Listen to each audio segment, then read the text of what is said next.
Now we've hit wave 2 of transfer season. Sooner fans, expect a bunch of visits and details around those. I'm going to talk about 2 that I know should be coming up. Come up here in about 10 seconds.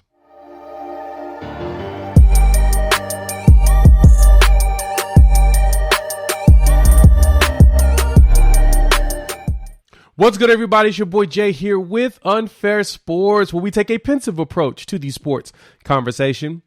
And in this video, we're going to talk about some transfers that are going to make some visits this week. So for those that are uninitiated, January 4th through 7th are designated dates for the transfer players to go do their school visits. So that gives you it's that 72 hours to go decide where you want to transfer to here in this second wave, as classes will begin roughly around January 17th for most schools. So because of that, you got to go decide where you want to go, get enrolled, get ready for classes come the day after MLK Day. So because of that, you're going to start seeing a lot of visits, a lot of players talking about their top 3s or top 5s or schools they're potentially looking at. Like, for example, I did a video earlier on Devon Sears down at Texas State, who is in Norman here on January 4th, which is when this video is dropping. And so that's one visitor that we know is definitely in town looking to come to Oklahoma. That's the interior defensive lineman.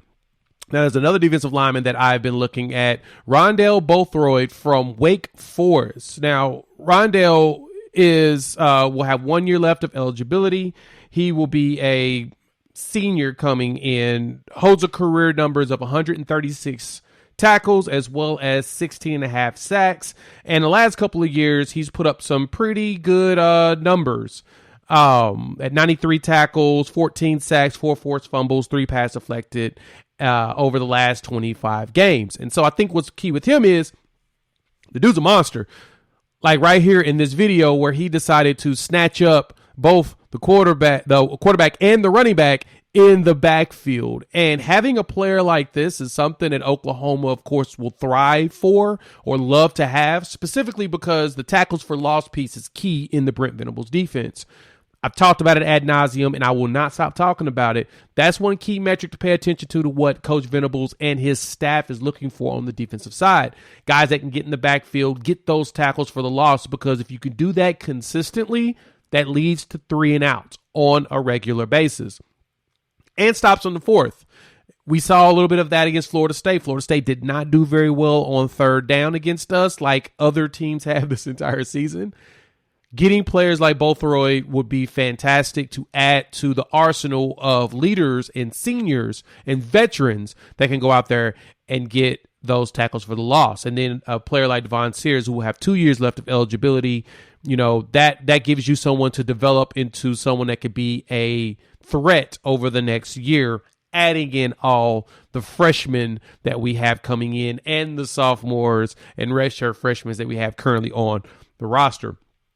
But Oklahoma's not only recruiting just on the defensive side of the ball. There's been some rumors and rumbles of other players potentially coming to town. Like one that I saw was University of South Florida offensive lineman Matt Lee. He announced that he will hit in the transfer portal. Now, Lee was recruited by offensive coordinator Jeff Lebby to Central Florida, and there's a chance that this man could come here.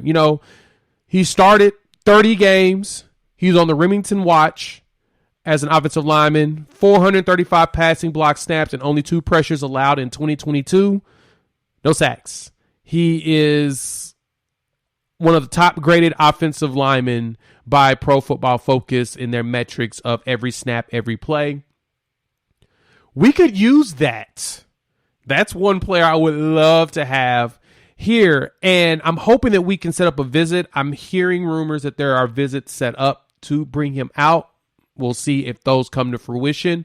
And another name was Walter Rouse out of Stanford. He's a senior grad transfer, 6'5", 270, and there's a chance that he will be in town around the 5th or the 6th doing a visit as well. So as that comes down the line, I'm going to drop a video on it. We're getting back on track now that the holidays are over and all of the holiday illness is gone from me as well.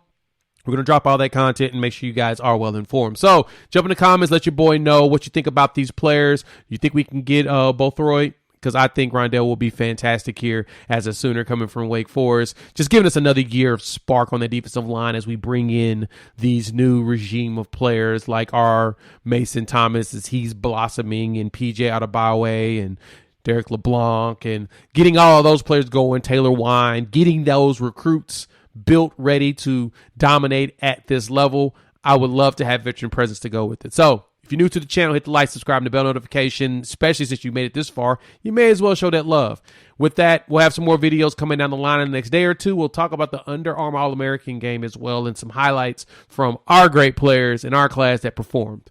We'll chop it up with you in a few hours. Peace.